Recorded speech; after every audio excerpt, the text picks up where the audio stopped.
Сәлеметсіздер ме, қалдарыңыз қалай? Бүгінгі оқиғамыз шынайы кейіпкеріміздің айтуы бойынша ғашықпын. Кімде-кім Теміртауда вузда оқыған болса, қаладағы жағажайды жақсы біледі.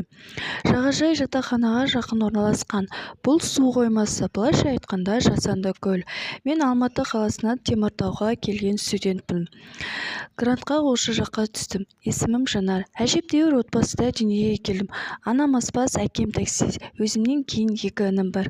11 сынып бітіріп, ұбт-дан төмен балл алып, грантқа осы жаққа түстім. Өзімнің мамандығым ұнамаса да, әке-шешеме ауыртпалық салғым келмеді. Биыл 3-ші курс студентімін. Ауылдан Теміртауға келдім. Келе салып оқуымнен алысып кеттім. Өзімнен бір курс жоғары оқитын Бақтияр есімді жігіт бар. Іштей оған ғашық едім.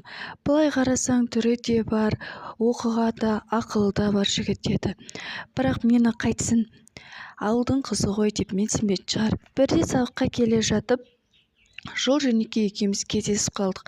Бақтияр жағдайым сұрап, екеуміз универге дейін бірге бардық. Сол кездегі ішкі түйсігімде не болып жатқан айта алмаймын.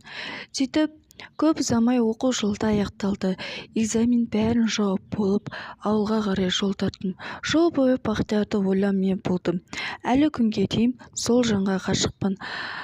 Авторының өзінің шынайы оқиғасы матча. Өз пікірлеріңізді қалдыра кетіңіздер.